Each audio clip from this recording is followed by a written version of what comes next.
just here, grooving to the music of the spheres.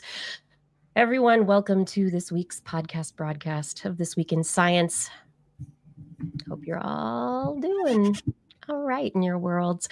We have a show ahead, and this is the time where I say, hey, tell everybody that we're on the air, finally, and share, hit the likes down below, wherever you're watching, hit the likes and the subscribes and everything and the shares, and tell everybody to come join us because the show is going to start pretty soon. You guys good? You ready? Justin, you look didn't it already start? Oh yeah, it did. We do this part that gets edited out. And then we start. Yeah. Okay. Yeah. But the people you're telling that to won't hear it because no, I'm telling the people who are watching right now. But it already started for them. For them, the show's already going. Mm-hmm. It is. We're live. Oh my gosh. This is the show. It is the show. Schrodinger's science show. It is both started and not started if you do not tune in. That's pretty funny. Okay. All right, everybody. Are you ready? Go do this. Yeah. We're going to get the science assets. Yes. Okay. You ready to start the show? You good? Mm-hmm. Mic's on. Everything's going. You've got coffee. I'm trying so hard. Okay. Let's start this show in 3, 2. This is TWIS. This Week in Science, episode number 1032, recorded on Wednesday, October 1st, 2025. This one is for the fearless. Hey, everyone. I'm Dr. Kiki, and tonight on the show, we will fill your head with lizard snakes, swimming cats, and some shocked crabs. But first... Disclaimer.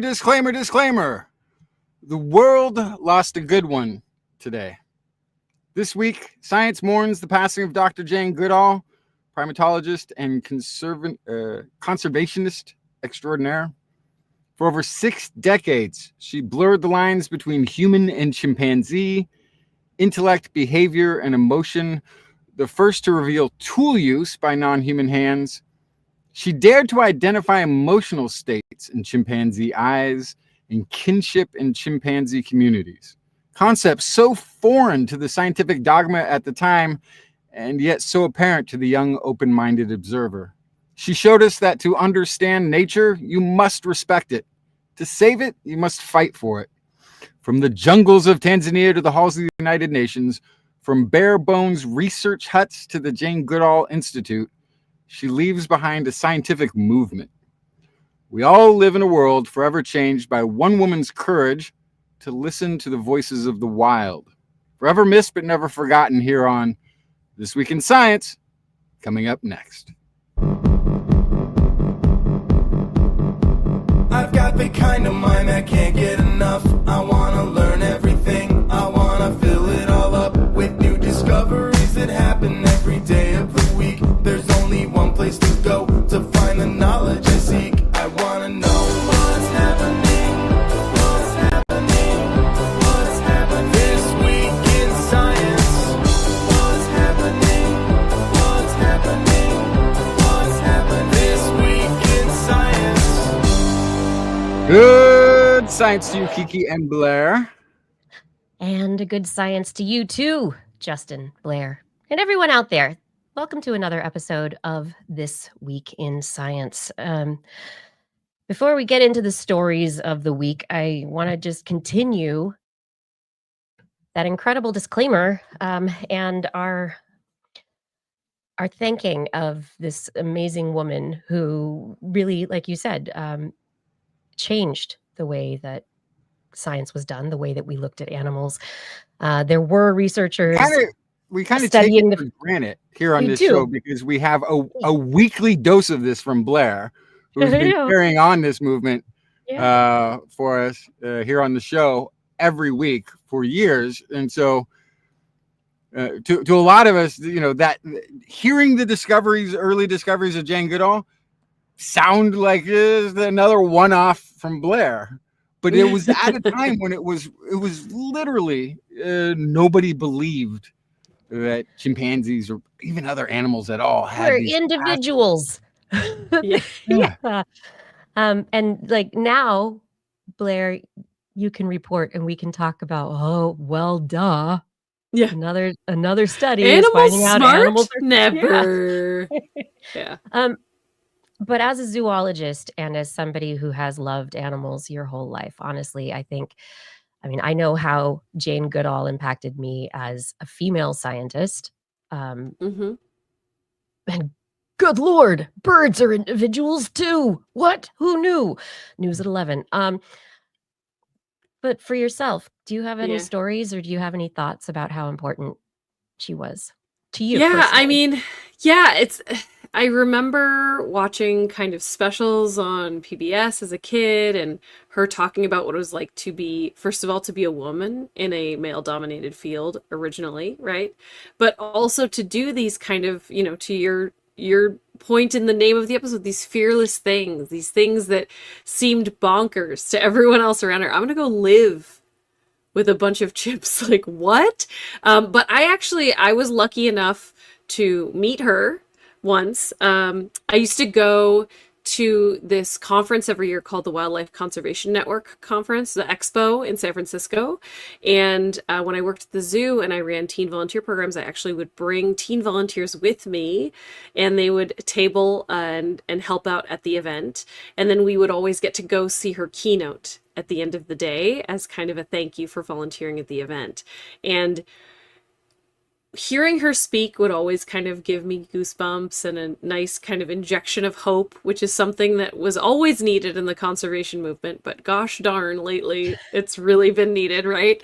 Yeah. But I think the thing that was so impactful to me was actually watching these teen volunteers listen to her, because you would kind of watch, they'd kind of be messing around, maybe messing on their phones, maybe fidgeting, whatever. And then throughout the course of her keynote, they would kind of get more and more interested. And towards the end, you might actually see a couple of them holding hands or hugging each other or really feeling moved by her, because she was so good at like capturing the emotions of a moment and conveying things in a way that seemed matter of fact, but where there was always hope. And I think I will always remember watching these teens listen to her speak at like 80 something years old and inspire a whole nother generation with just, half an hour of her day. It was really special. And I love that, for her whole life, she has not just, she started with curiosity and a sense of adventure, a spirit of adventure. She wasn't super wealthy. She did have, good family stuff, but she had to buy her own ticket to Africa. And she got a job working for Leakey,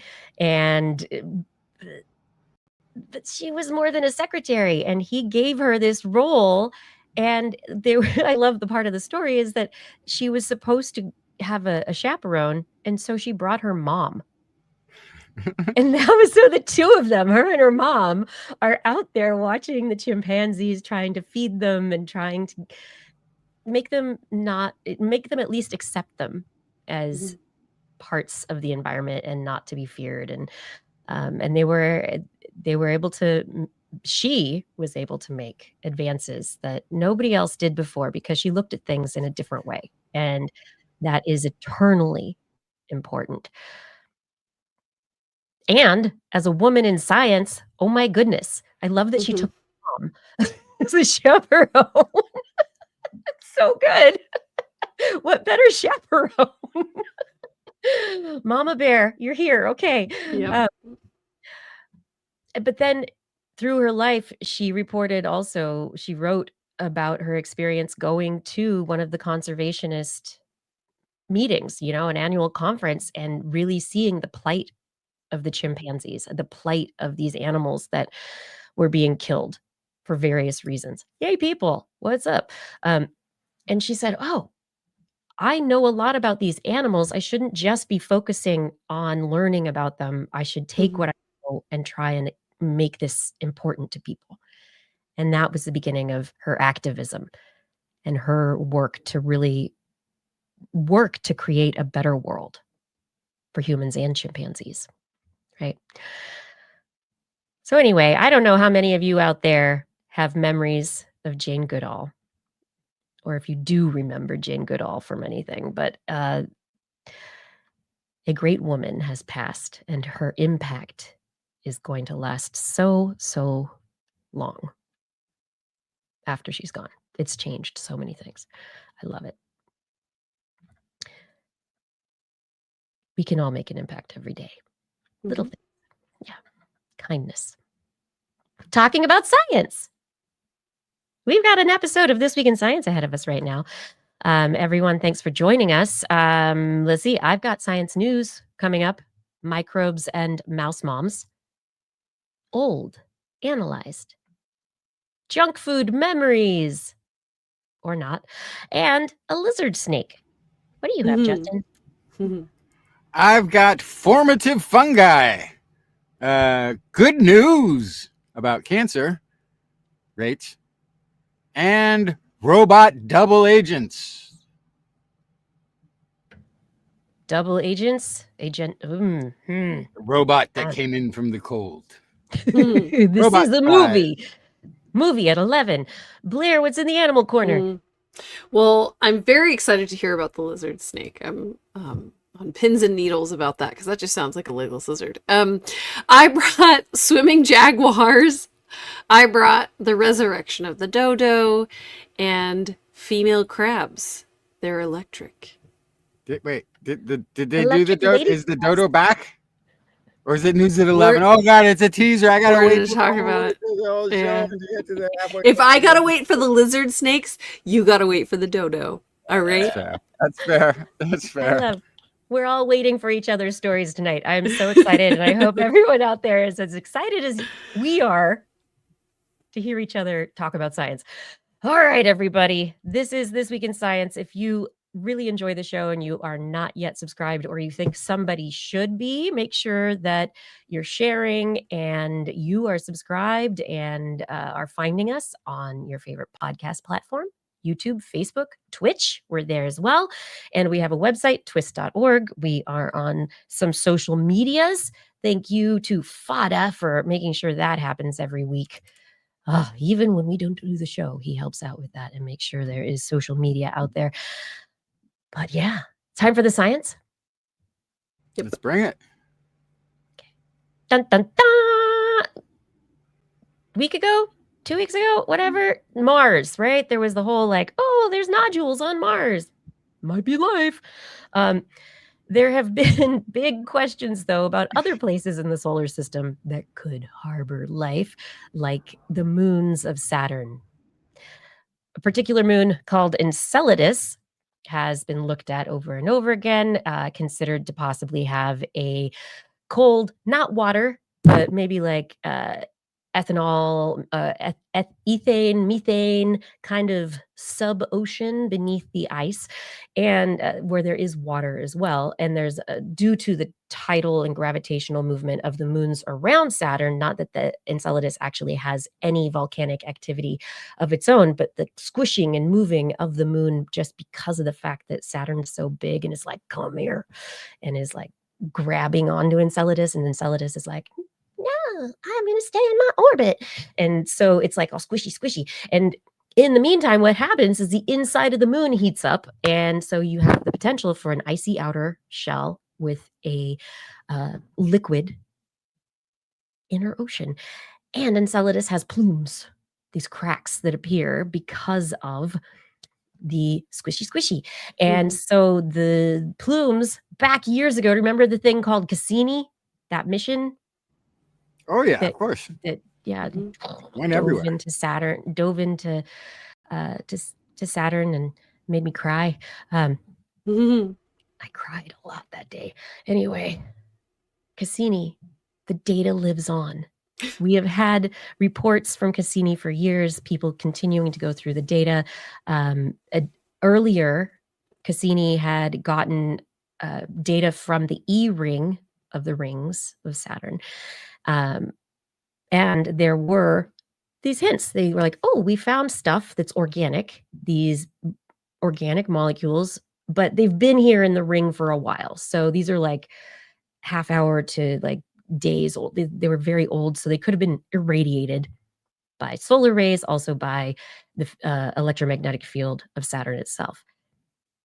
But then there are these plumes, and Cassini actually dove through the plumes of Enceladus at one point, and in doing that, recorded a bunch of stuff that has been finally looked at and reported on. And researchers have just published in Nature Astronomy their analysis of that plume, which has not been sitting out in space in a ring for any period of time. It is just moments old, ejected from that watery interior under the ice From the shelf. squishy core. Yeah, squishy. Wee. Yeah. Anyway, my sound effects are not great tonight. Nature Astronomy. It's the beginning of the show. There's time. You could turn it around. I can turn the sound effects around for sure. Nature Astronomy, the paper published today, detection of organic compounds from freshly ejected ice grains from Enceladus's ocean. They have using the cosmic dust analyzer spectra revealed previously unobserved molecular fragments identifying aliphatic, heterocyclic ester alkenes, ethers, ethyls, and tentatively nitrogen and oxygen-bearing compounds, according to the abstract. So finally, we have the potential for organic molecules that could, especially with the nitrogen, the amine, ethyl, all this stuff, maybe there could be stuff, microbes, living in that watery. But that's just like chemistry. That's like the equivalent of like scooping out ocean water and saying, there's some environmental DNA. I didn't get a fish, but I got, some fish juice in the ocean.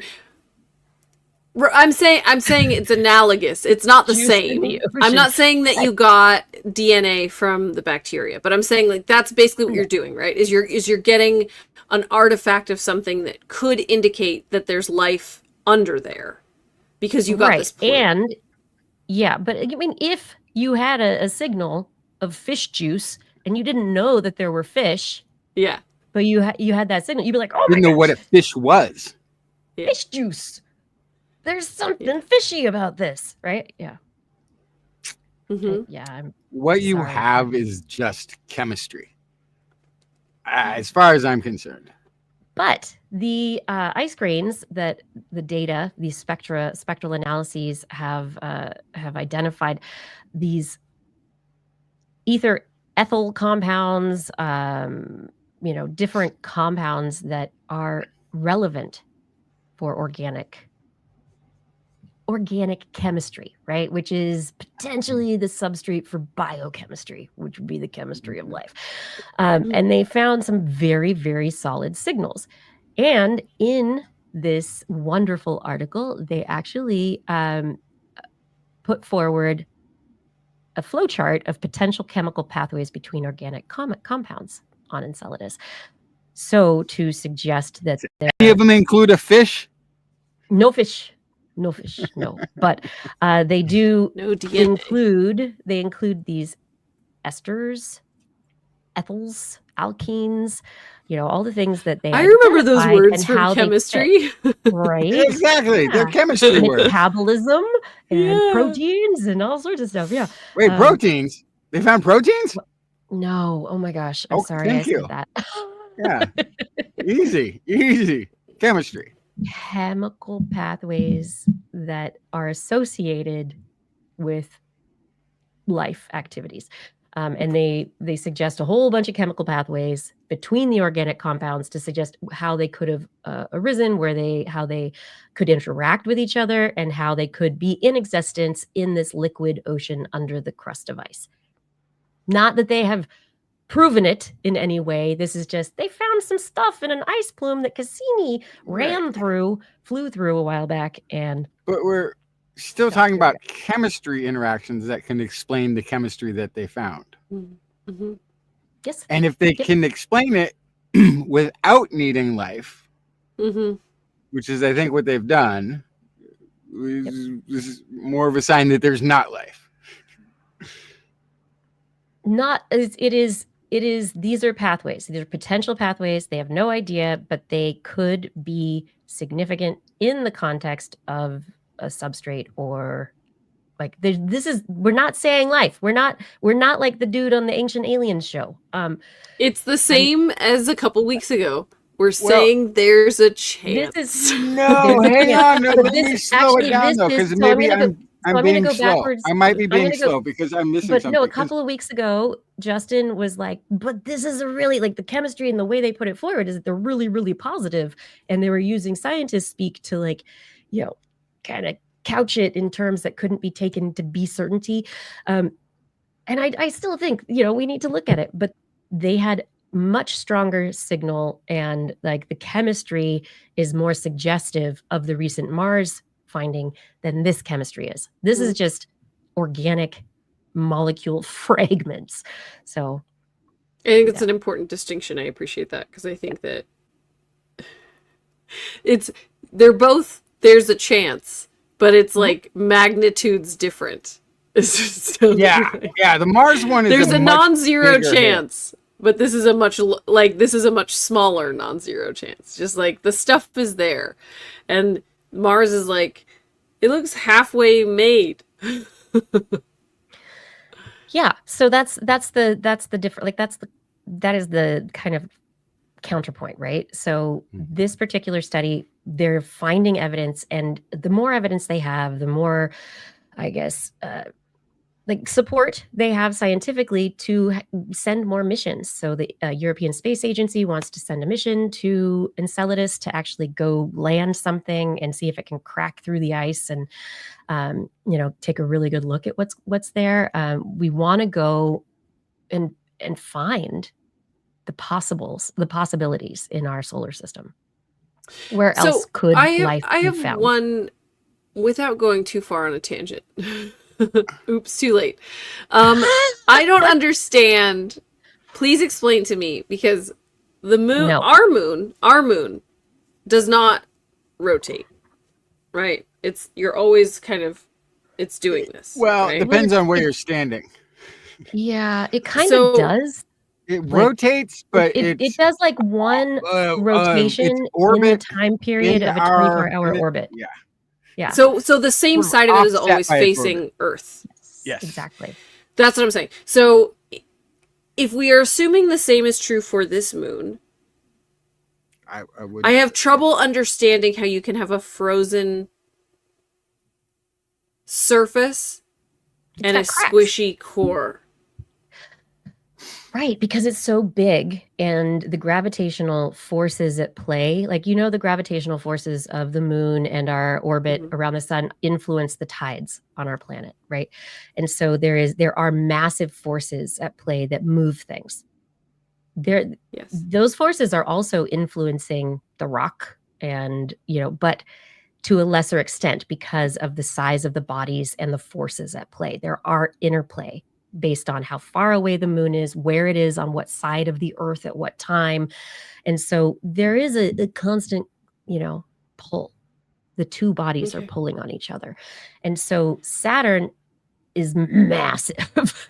and Enceladus is in this spot, a sweet spot, where it's not being pulled in to crash into Saturn like Cassini, but its orbit and the place it holds is being tugged on by that massive gravitational field. And so this really cold... So the tug is enough to like keep the juices moving. Yeah. Okay, got it. Okay. Yep. That makes sense. Yep. Interesting. It's enough to heat up the interior of that body. Yeah. Enough. Just enough. But we're talking about not frozen, not water. We're talking about like methane, right? Liquid methane is a much, much colder freezing point. So, you know, the scales are different, but it's like, what? That's why they look at extremophiles, right? Go to Antarctica, why they go to different places to kind of see like, okay, how can things live in really cold, really acidic, really hot environments. The extremophiles came to us from out. Oh, It's They still started just- on Enceladus. They came over, the extremophiles, panspermia, right? So there you go. nah, they started on Atlas 3, whatever, no. Interstellar interlopers brought them. Yeah. Anyway, that's a fun story. Well, the fun thing is that chemistry is already everywhere. Mhm. We don't have to panspermia it at all. And we're getting more and more signs, the more places that we look, that chemistry exists like we might expect it to everywhere in the universe. Yeah. Life on Earth did not start everywhere all at once. In the beginning, there was just chemistry sloshing about in our oceans. Yeah. From this chemistry, single-celled life emerged, proliferated, and dominated as life's only representative. Right? So come to Earth, you sample the ocean, there's no fish here, but there were single-celled life forms dominating planet Earth. So then some revolutionary change occurred, not all at once, but many times, more than 5 separate times. There was, as a complex multicellular life evolved independently in what we have classified or categorized as 5 major groups. We've got animals, land plants, fungi, red algae, and brown algae. These are the basic 5 major life groups on planet Earth. 5 categories of organisms, complex organisms with different origins and different timelines. Each one, cells took on specialized jobs and were organized into distinct organ and tissue systems. This evolutionary leap required sophisticated new genomic tools for each line, including mechanisms for cells to adhere to one another, to communicate across the larger organism, and each of those arose independently of all the other major groups. So, dating the order of these evolutions relies heavily on our fossil record, which is science's geological calendar for things that happened a really long time ago. Red algae shows up about 1.6 billion years ago in a candidate seaweed-like fossil from India. Animals don't show up until like 1 billion years later, and are around 600 million years ago in our oldest recorded relative, which is known as the quilted pancake. The sponge. Excuse me? The ancestor of all mankind and animal kingdom earliest representative was a quilted pancake. That's the Land name of the plant. sponge? I love it. Yeah. What? Oh, it's something Dickinsonia or something like that. It's I think a literature fan maybe got to name it for the official name, but it's also known as the quilted pancake. Land plants took root about 470 million years ago, and we know we've got that based on fossil spores. So, yeah, maybe older, but that's our earliest time point. Brown algae, this is like kelp, stuff in the ocean that we're kind of used to the plants or the fish eating. Diversified tens to hundreds of millions of years after plants. So we have there our current chronological picture of life's emerging complexity, with one notable exception: fungi. The fungi kingdom's history is a riddle wrapped in a mystery, stuffed inside an enigma, long thought to be lost to the geological records deleted spam folder. Basically, it's their soft. It's because they're so soft They're and soft squishy. bodies. Yeah, right? They don't we have fossilize any very well. fossils. Yeah. Yeah. So unlike animals or plants, which appear to have a single origin to our complex multicellularity, we also know that fungi seem to actually have evolved that revolutionary multicellularity multiple times. Diverse array of unicellular ancestors to fungi. So fungi as a group is also all of these other first-time multicellular life forms.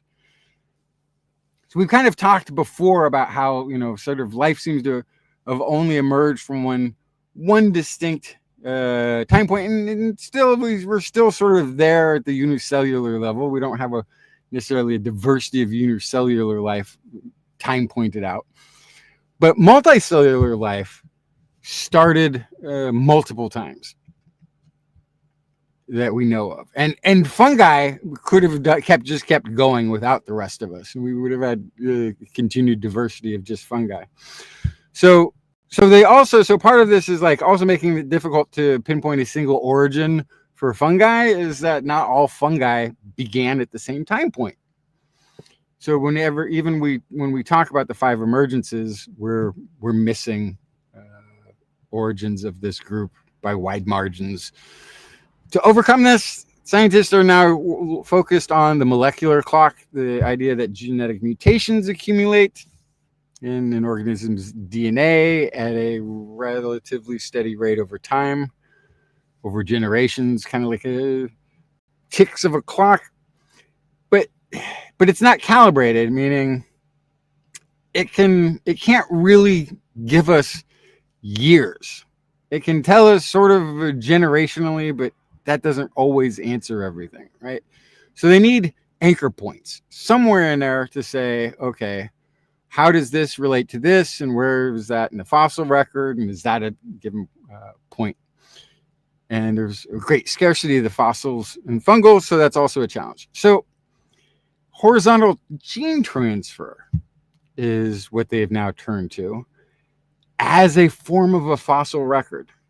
So the way they've got this constructed is, if you have genes from lineage A is found to have jumped into lineage B, you can suggest that lineage A is at least as old and older than lineage B. Now, lineage B could also be very old, and it just got it, but we're at least knowing that they overlapped at this time point.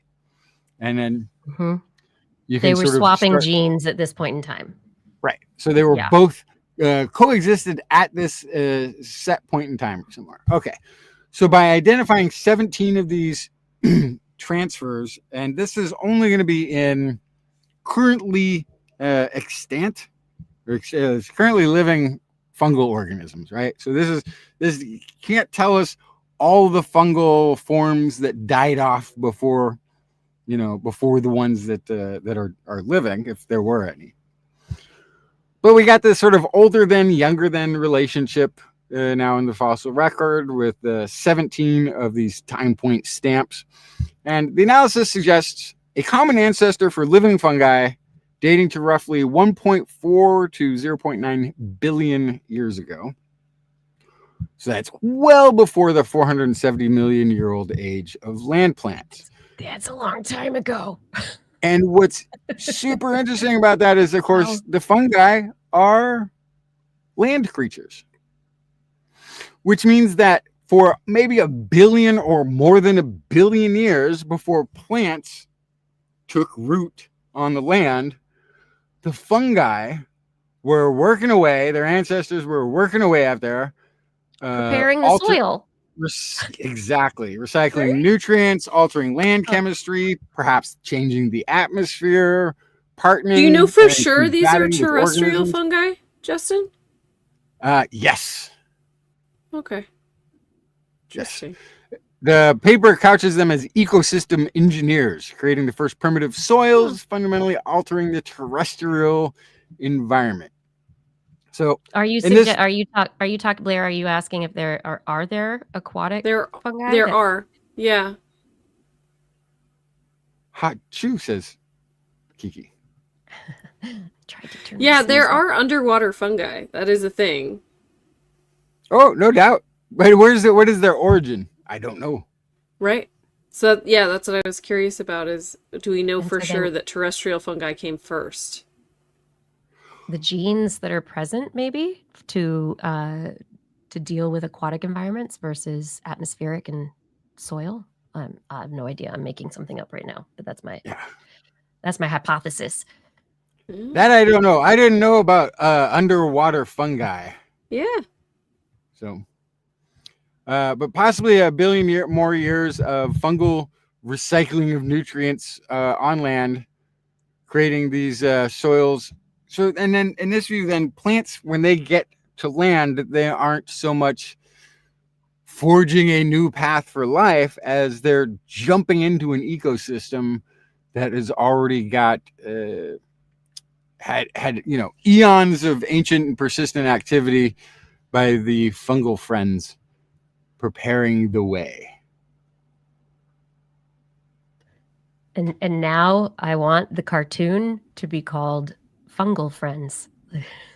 Saturday morning science cartoon.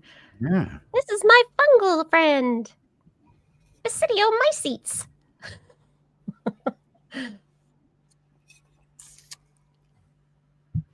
that taking it back that long that fungi were prevalent and active. I mean, it makes sense that there would be something complex and working before the plants. Well, we know that the planet was, and I forgot what the Yeah. name of it is, but those weird tree-like forms Mhm.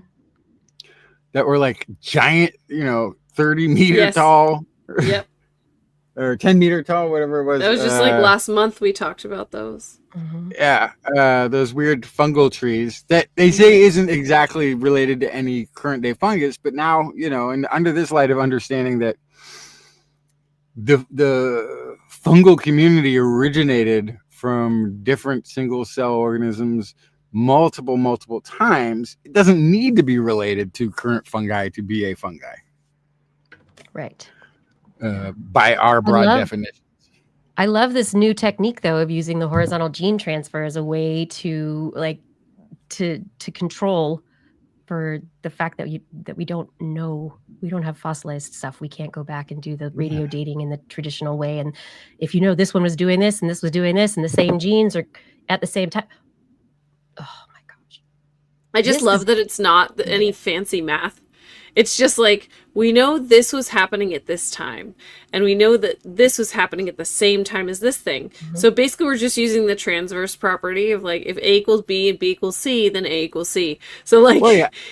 Don't take my cartoon version of how they did it.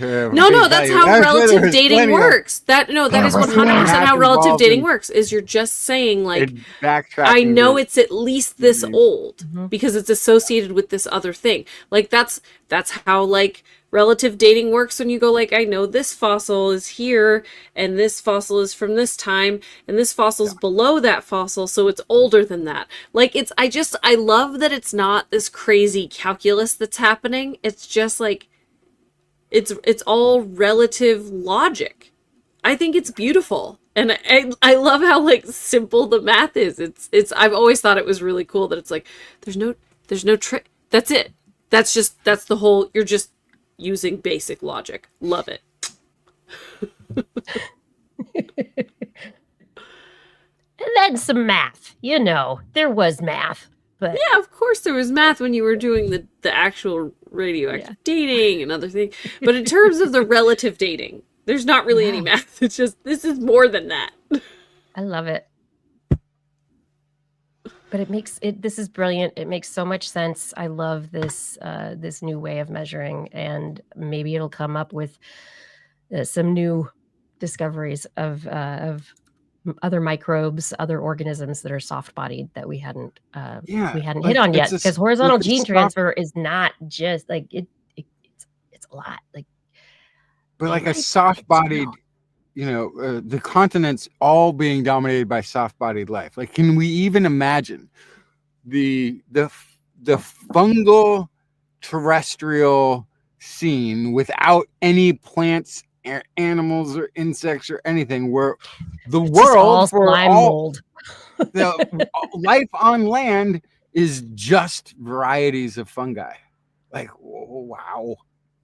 that world existed, and maybe for 1 billion years. Rock That's eaters. wild.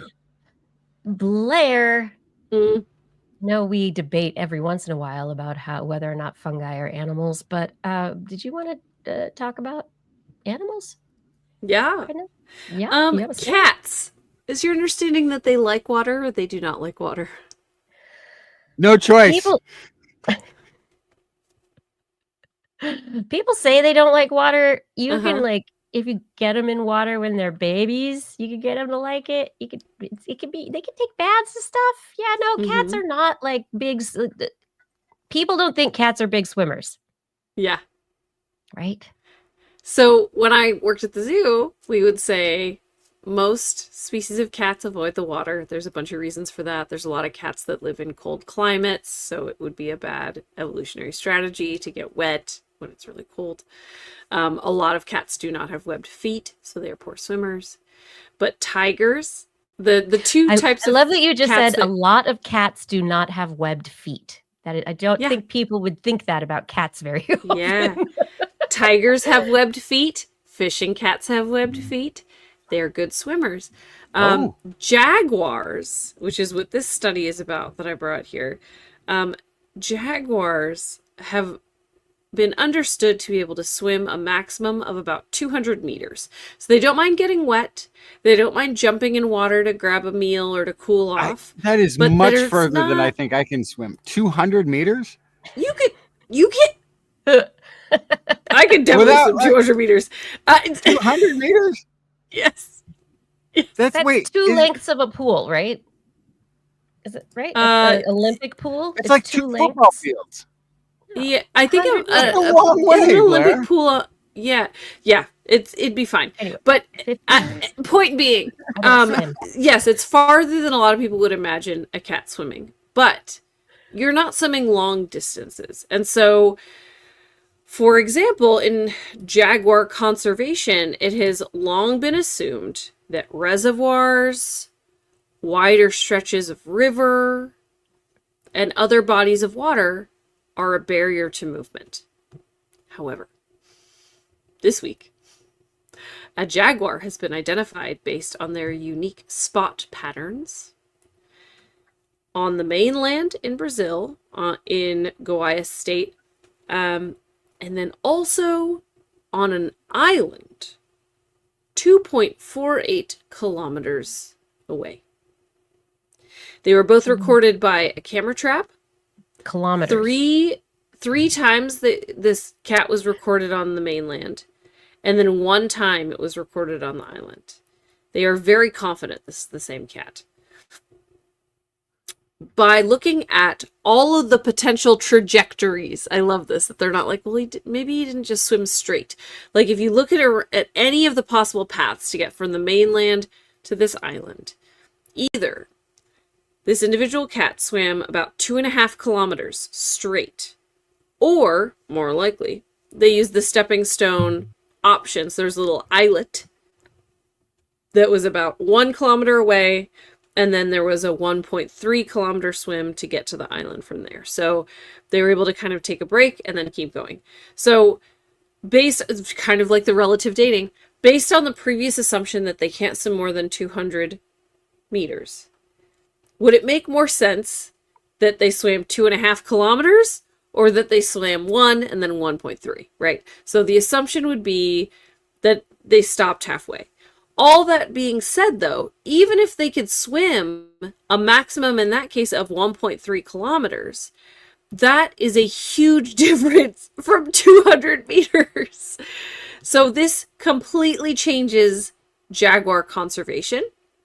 This completely changes what they would consider, quote unquote, an absolute barrier for a large carnivore. This impacts understanding of island biogeography and why certain islands don't have large predators. Like, potentially there's something else going on here. But I think the thing that's really interesting is they bring up a new idea of an aquatic cost scale for modeling connectivity between land masses. So you look at a low, medium, and a high cost ranking for water crossing. So yes, Mostly, you might not see jaguars swim more than like 200 meters because that's what they're comfortable doing. So low cost, they would identify as less than 300 meters, medium between 300 and 1 kilometer. And then higher would be a kilometer or larger of just open water. And so from that, they're recognizing low, medium, and high difficulty. And so what is the reason to be moving, right? Are you fleeing humans? Are you going after a high quality food source? Are you going after mates? Are there things pushing you out of the space that you're in? Did your habitat get fragmented, right? Yeah. Are you into extreme sports? Yes. Are you a jaguar who just loves to swim? Wants to swim for the Olympics. Right? Again, I know that there's humans who could make this swim. I would maybe struggle at the 200 meters. That's a long way for me to swim. For you to swim. Right. But this is my point. Swimming a kilometer, that's a lot. Is there as much diversity in like jaguar athleticism as there is in humans? Like there's human athletes who are going to outperform me at every athletic task, right? There's like an easy answer to that question, and there's a hard answer to that question. The easy answer is no, there's not as much variability. And that's because there's evolutionary pressure. The harder answer to that, the more complicated answer is that because of habitat fragmentation, because of human encroachment, because of everything else going on, there are actually more kind of like microcosms in habitats than there ever have been before. And so you might find some specialization happening. This might be a recent selective pressure that has been put on jaguars because of human activity. There's a lot of things that could go into this. Like maybe jaguars could only swim 200 meters until 20 years ago.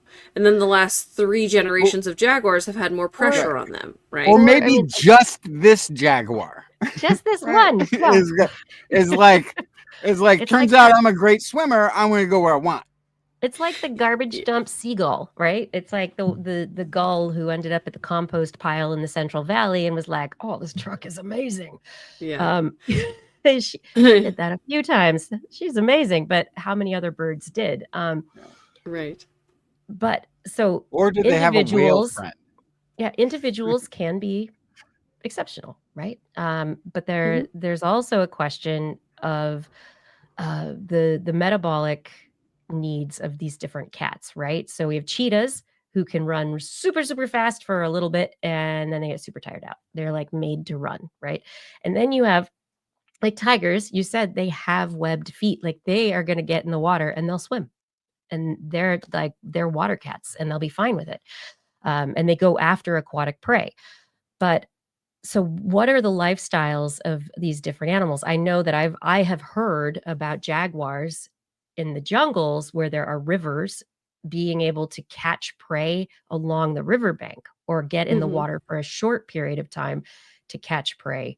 And then they take it back up to a tree and they like hang their kill up in a tree where they eat it. But so I'm just wondering about like the different metabolic needs of the cats and like why would they say only 200 meters? Is it just that they never saw it or that they are thinking that metabolically it would be unlikely? So this is of course reminding me of working in the zoo field and designing exhibits based on what is understood that an animal can and cannot do. And how much that also has changed over the last even 20 years that I've been in the field. Yeah. And so it seems like every few years by people inspired by Jane. Well, that and every few years they realize, oh, tigers can jump how high? Oh gosh, we need to build an even bigger fence next time. Oy. Yeah, or chimps hate water. Oh, we just discovered there was a chimp standing in open water, beckoning people to come in to the. Oh my Play God. With me. But I think that's my point. Is like, it's so easy to look at animal adaptations in a vacuum, right, and forget that we are on the treadmill It's moving. So even if 50 years ago or 200 years ago, when some white guy showed up in Brazil and wrote about jaguars and decided that this is what jaguars could do, that might actually have been the case 200 years ago. But Or they also, didn't watch very far because they were yes, comfortable in their little camp, right? And they didn't see all the yes, things. it could have been either. It could have been that the observation was flawed and it has not been challenged, even though it should have been.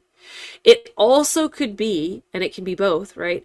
That adaptations continue. And especially remember, like we live, you know, the human lifespan is what, like 60 to 100 years, just being like really, really wide, right?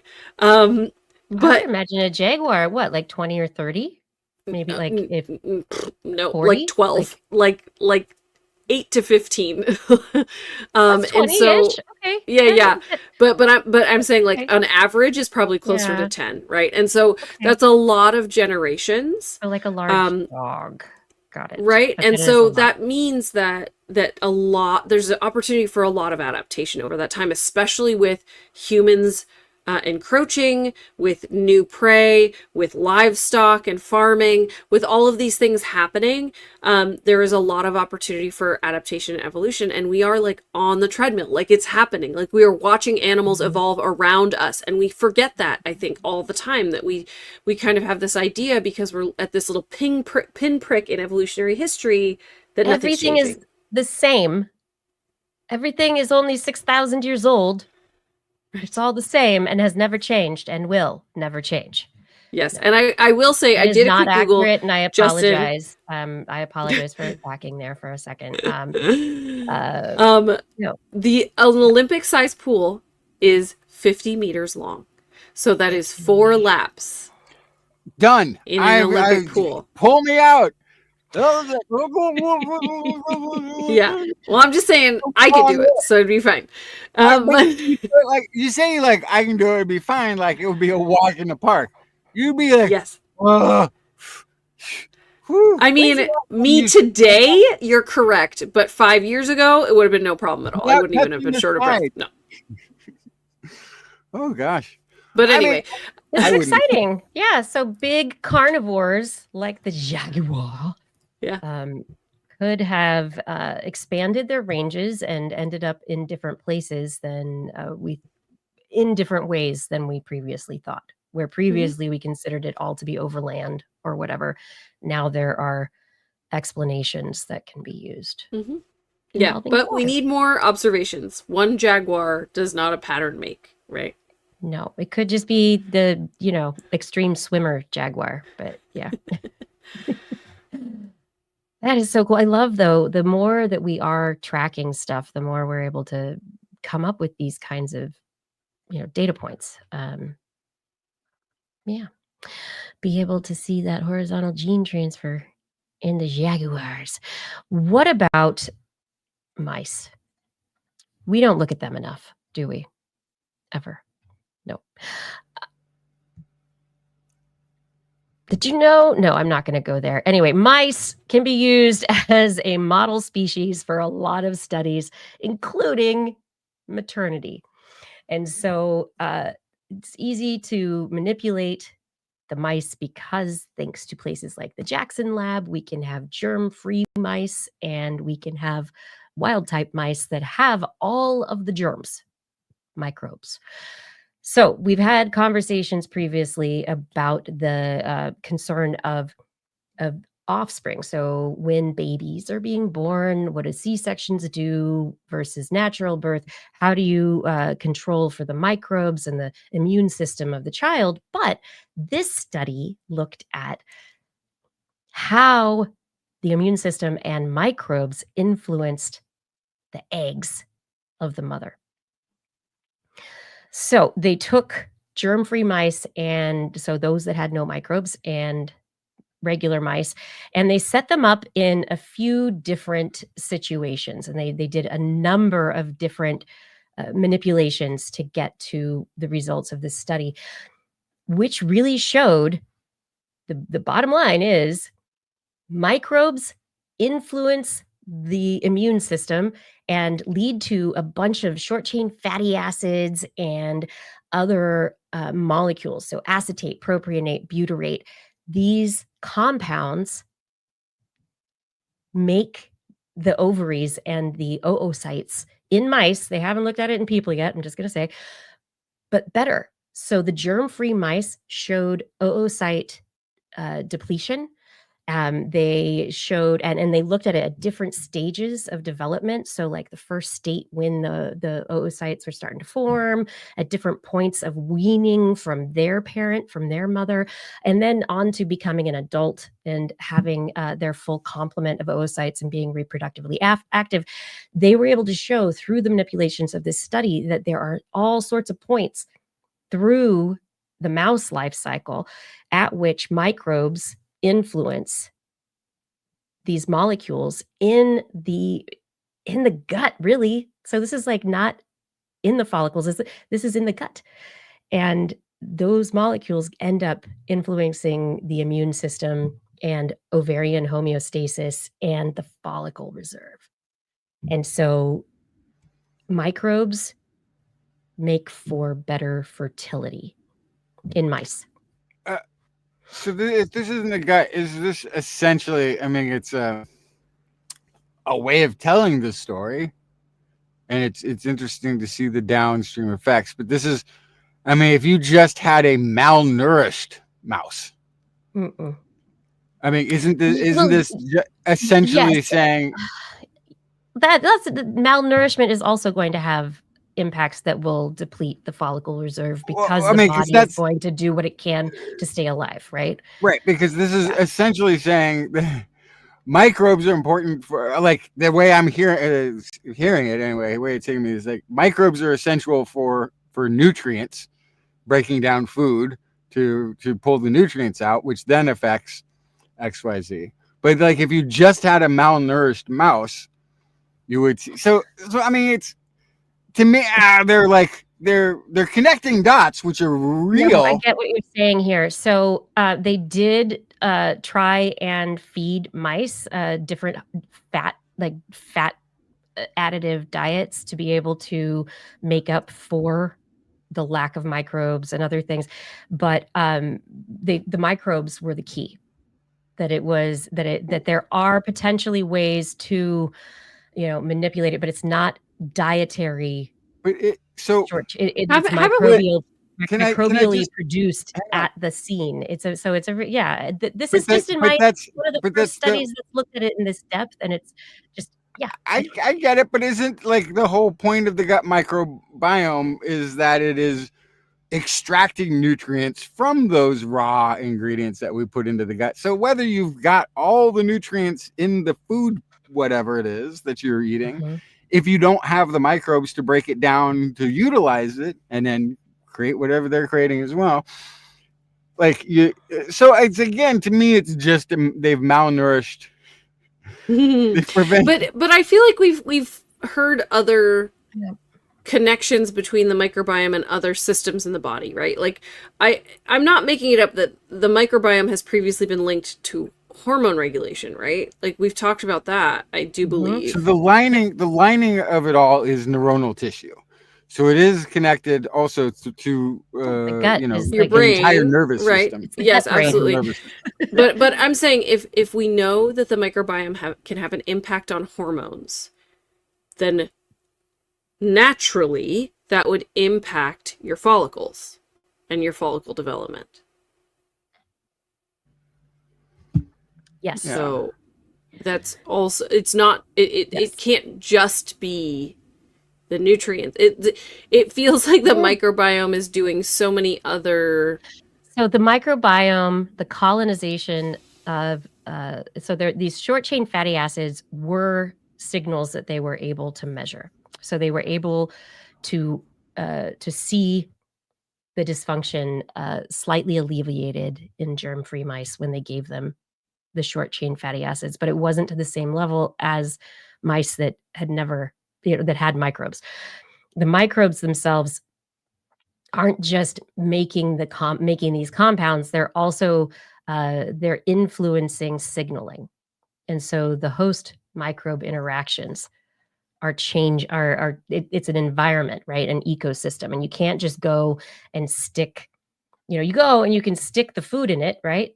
Make it not starved, but it's not the same as the ecosystem effects of what's going on with the back and forth between the microbes and the mother.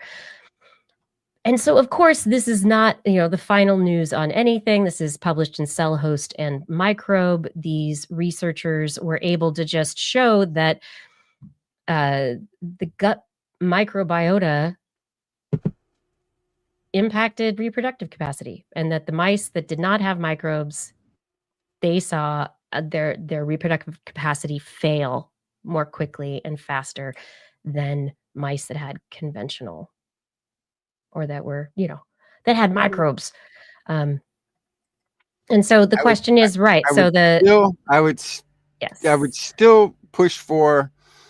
This is because the nervous system, the body brain, believes it's starving because it's not getting the signal feedback that it would expect from a microbiome that is doing the work of nutrients. Even if you've supplied the nutrients may not communicate on their own to say, hey, I'm here, everything's fine.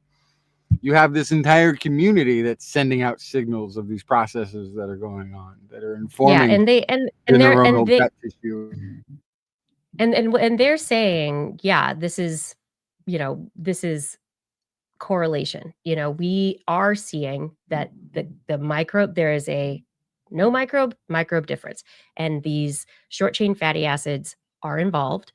That's going on there. And they also found the thing that I think is so fascinating at the different time points in development, the shifts in the diet.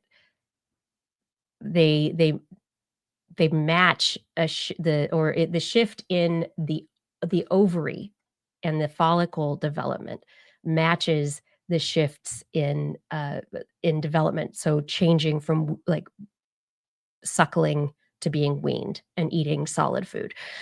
So they said as they looked at these transitions, they saw the weaning transition was marked by the emergence of Clostridia members. This transition coincided with the onset of solid food intake, which introduces dietary polysaccharides and complex carbohydrates to the intestine that support bacterial fermentation and production of microbial metabolites. And at that point, there is also a shift in the development of the follicles, the ovarian follicles. Additionally, at weaning, there on day 21 to 28, you have different bacteria emerging and diversifying as changes occur in the follicle, which I think the matching of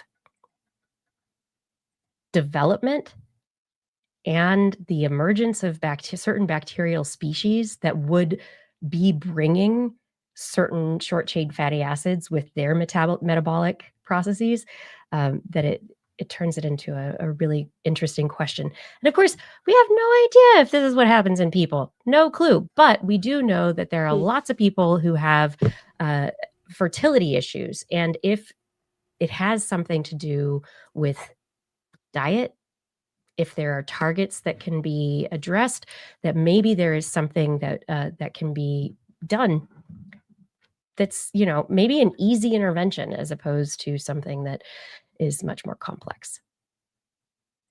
People spend tens of thousands of dollars on and stress out, like their lives are turned upside down by an IVF. And if that didn't have to be the process, for some more poop people. pills instead. Exactly, right? So, Dr. Justin, not a real doctor, poop pills for whatever ails you. It's really not at this point an illogical thing to, no matter what ails you, go and have your go in now and get a baseline, and then go in if you're feeling ill or having something that you're trying to address, and see if it's changed, or see how different you are from the wild type human population, whatever. Yeah, and with these mouse experiments, they're mice in cages, and this is so very controlled, but, they gave them fiber, and it changed their fertility. So, like, there is certain aspects to this that it's like, "W what?"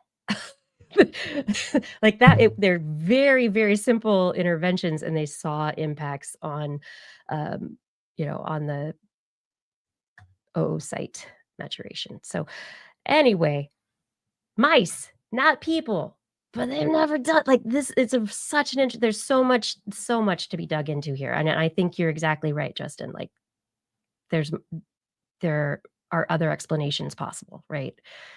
But it needs. Well, it's a combination of I think yeah, there's definitely though a self I would suggest in signaling to the central nervous system into the brain about whether or not it's cost effective to be doing reproduction right now, based on what the gut is telling. The gut is going to be basically like the eyes, ears, and sense of touch for how the organism is doing, for the brain to make all of these complex decisions. Yeah. And it's all going to be signaling that seems to be happening in the gut from activity of microbiome. And this is a great example of that, really. I mean, it's really like very cut and dry. Here's how your body functions with, and here's how your body functions without input from your microbial guests or crew, not guests. I guess they're the crew of the ship, not really the guests. And what I think is interesting, they had these mice on high-fat diets, which, when you think of like the Western diet and what we eat, low fiber, high fat, our reproduction rates are going, our fertility rates are dropping. And then they gave them fiber, and the mice saw returns of their fertility. So anyway, or a decrease in the loss of their fertility. Not people, mice. Mice in labs. Very controlled. But it's a really great question. I can run through it really quick. In the segment that was long abandoned and then brought back just for this occasion, just good news. Cancer. No. Well, cancer awareness and prevention has been intensifying over the past many decades. People have been removing the potential environmental risks factors from our daily life of carcinogens as they've been identified. And as a result, good news, cancer mortality is down by about 50% since the 1990s. That's an incredible factor. Now, most of that is driven from breast cancer.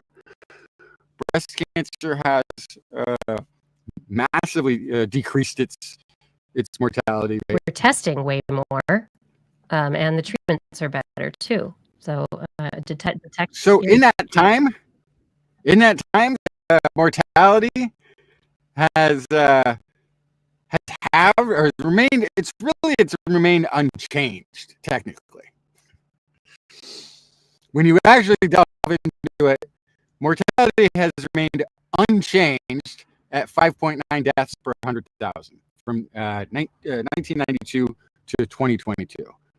So wait, what's going on? I thought mortality fell in half.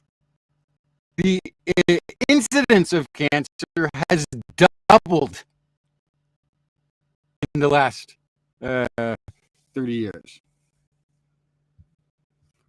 Okay, so now wait a second. Our cancer has not fallen in half, then, or our mortality rate can't really say it's fallen in half if the mortality rate is the same. But it's twice as many cases of cancer. But the rate has changed. Right. Right. They said the rate changed, which twice as it got more. diagnosis. Rise over run, right? When you Hey, wanna Blair, get help the me out rate with some of that simple change. math you were talking about. My goodness. Yeah, slope of the line, huh? Wait a second. So the rate, the mortality numbers per 100,000 has remained unchanged. The mortality rate has fallen in half, though, because the incidents have doubled.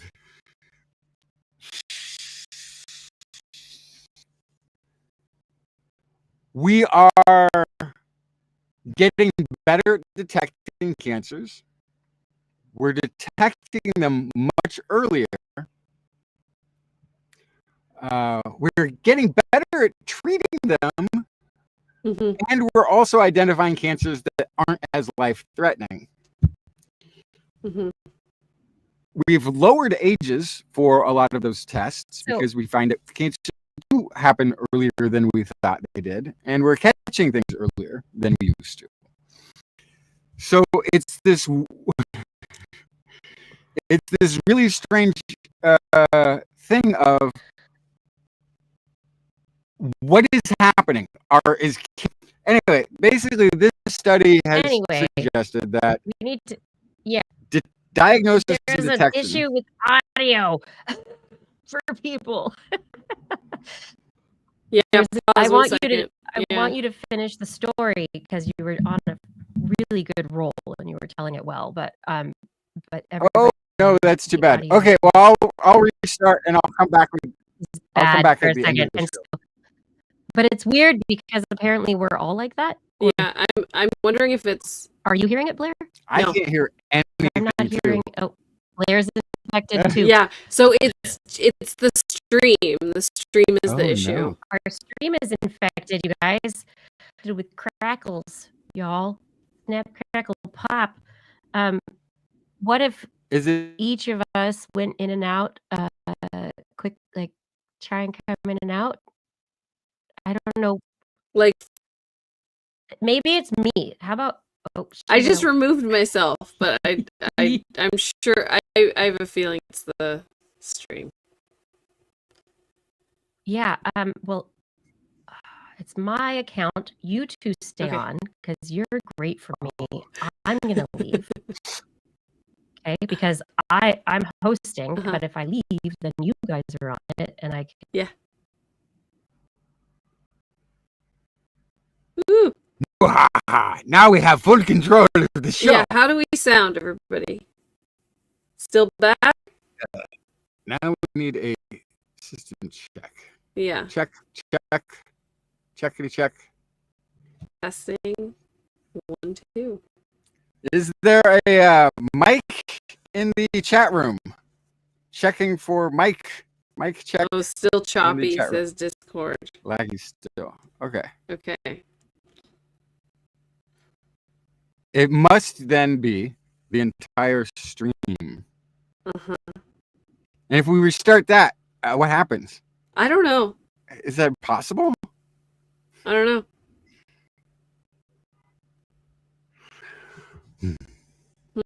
I wonder if it would end up on YouTube in two.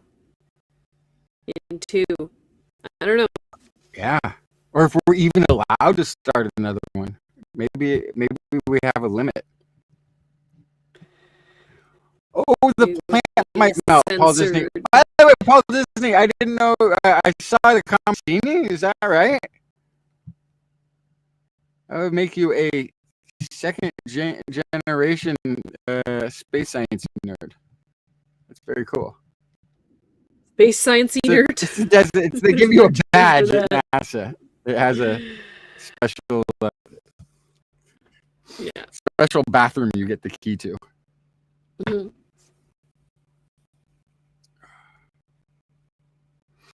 Yeah. We're getting lots of comments that nobody can understand us. Is that new? That's fun. Is that even new? Like, isn't that always? Thank you, Jack Ross. That's very funny.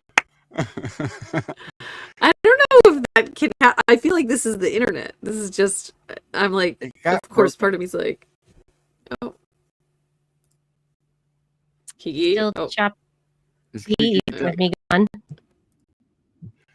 still Nope. choppy, said Didn't everyone, help. but I don't It's know. our whole stream is broken. Okay, so now let's StreamYard.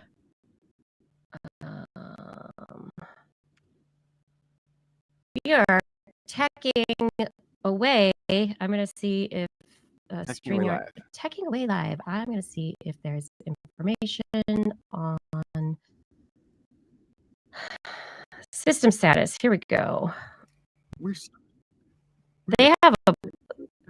I got to show you this picture. It's amazing. Oh, did I go away? No, I went to a different place.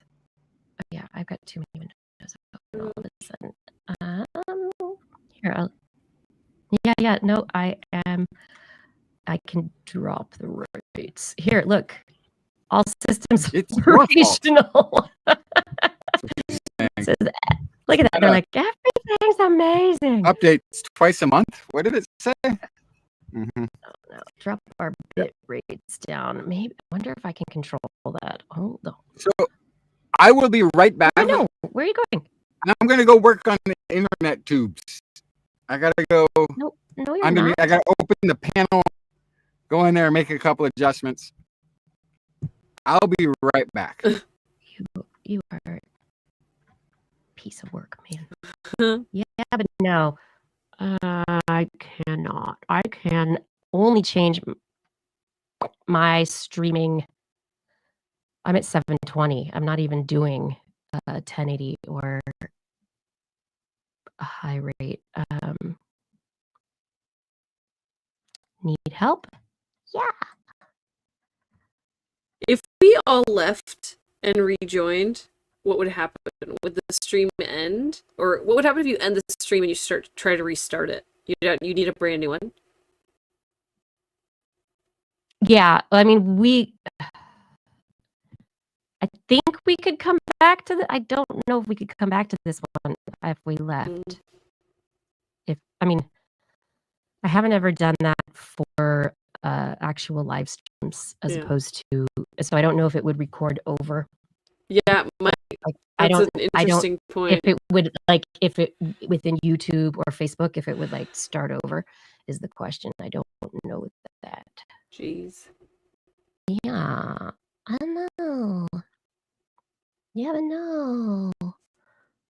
Our What if I turn my video off? Can you still hear me? I don't hear the clicking and popping, which is the part that. Yeah. What if you turn off your video too? What if we're audio only? I'm just wondering if it's. Yeah. Okay. So yeah, turning off video. Okay. Okay. We're all just Blair and I are only audio. Are we still clicking and popping? Testing. 1, 2, 3. Oop, that's my keyboard. Oh my goodness. Somebody say something. Audio only is fine. Audio, blah, la, la, la, la, la, la, la, la, la, la. Wow, that's a big bummer. Yeah, okay. But now if I add myself back in, does it destroy everything? Does it change? Testing. You have to keep talking. Testing. See 1, if 2, it 3. Hey everybody. It's late. We were on a great roll. Back to Munch. Oh my gosh. Wow. So it just all of a sudden started, everyone? Like it just popped up? Seemed like it just started. Okay, video makes it mad. All right. I don't like mad. Wow. Camera.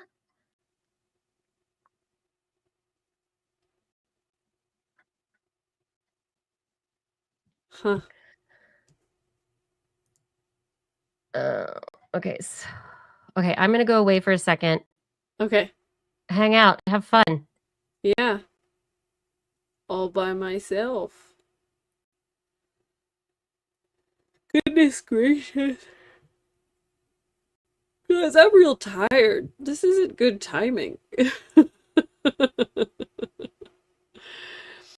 We're like, we gotta get through the show, get everybody to bed. Everybody's tired. Nope. Technical difficulties. Okay.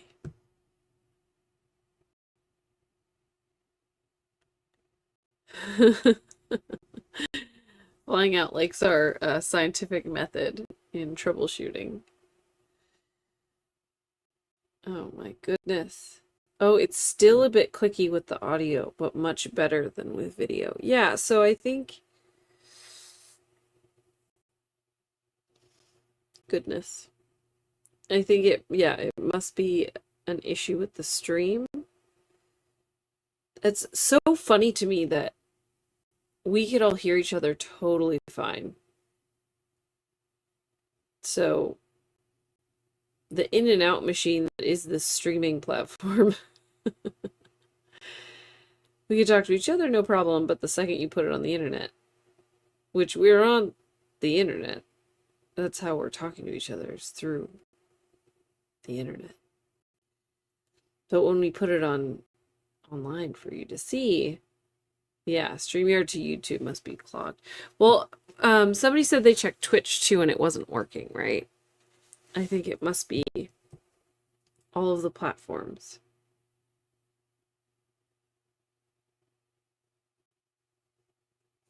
Oh, Kiki's here. Okay, I'm back trying video. I have enabled a new mode in the, oh, got a fairly good connection. Mm-hmm.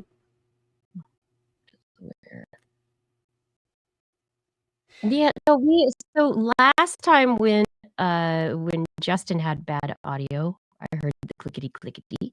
Nope. Okay, removing my video. Yeah, see, and Brian Burwell says that Twitch is also stuttering. Yeah, so it's the stream from StreamYard. Even though StreamYard says all green, they're lying. There's something. Am I still crunch munching?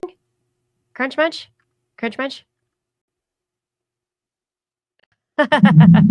Yeah, somebody call Kevin Rose. I worked with him for like a hot second back in the dig days. Oh, look. When I was on revision 3. I'm wearing my dig sweatshirt. Not as much now. Yeah, okay. should we what start? What if I put a picture up? I wonder if I can share screen stuff if that messes it up. I think you can. You can also turn on audio avatars, which like, look, I did that right now, but we are both me for some reason. I know, but the audio avatar, we are. Somewhere you took everything over there. Yeah. It's okay. I don't know. And Justin is just not coming back. Justin just texted us. What does it say? I know. I'm checking. Look at this. We had so many good stories ahead. I got to talk about lizard snakes. I know. Have we solved it? Dodo. And you have the dodo, right? Oh, the avatars break it too? Oh my god. Okay. So any videos. So there's something happening with StreamYard, the bandwidth that StreamYard is passing around that is getting in the way. So this is not us, everybody. This is a service we pay for. And it's usually, honestly, an incredible service. So I don't know what is happening right now. Maybe it is a solar flare. Oh no. Maybe the National Guard in Portland is throttling the internet. Yeah. Okay, so this is really weird, but I can only see me in the stream. I can't see the two of you. Right. So we turned our audio or our video off because apparently video makes it. Oh no! I don't know how to. Here we go. Now I'm also dark. So we're all dark now. Avatars were an issue. Is sharing any video at all also an issue? Is that also causing crunchy, munchy? I'm not typing on my keyboard, so you're not going to hear the keyboard sounds and think that that is actually an issue. Is it still aliens, Paul? Like you're Still I crunchy, really says need. Discord. Should we just start a new stream? Yeah. Okay, hold please. I will go away. I will create a stream for us. And hopefully that'll be better. Right? It'll be episode 1032.2. Point two. Like just okay. I'll be right back. Okay. Oh wait, maybe I can do it while I'm here. So because I'll just open that. Now the crunchy munchy is my fingers on my tickety tackety tickety tackety. Goodness gracious. Well, it's a good thing I have cookies. So in this interlude, Justin will be eating cookies while Kiki figures everything out. Ooh, I have chocolate. What's happening right now? We will survive. 1032.2. I'm going to say something. Customize. Create live stream. Okay, so I just want confirmation from the chat that, oops. Why you do that? I can't go in both places at the same time. Okay. Yeah, new stream Who Dis. That's what I wanted to see, is whether or not Paul Disney, you could get the new stream, if everybody could get there, if we can move over, if that's a thing. Liam Lynch, cookies for later. I really like that. I wonder if I can enter both studios at the same time. That might be weird. I'm not looking at the Discord. I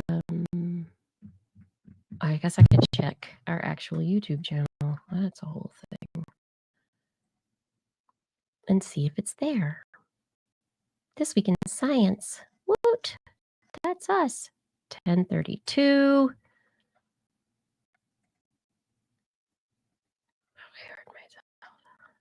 Can you pop You see the the new invite things, into Eric? the I am doing. I just wanted to make sure that it was too? Great. going there. Yeah. Yep. Okay. I'm leaving. I'll pop. Oh wait, no, I can't leave. Hold on. Why did it make me do that? Hold on. Okay, here we are. Okay. Invite guests. Copy.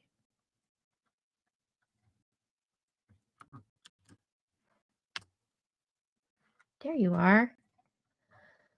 Hey, everybody. I hope the cookies are not popping in the new stream. Please follow us over. Thank you so much for your patience. Sorry for the difficulties. See you soon.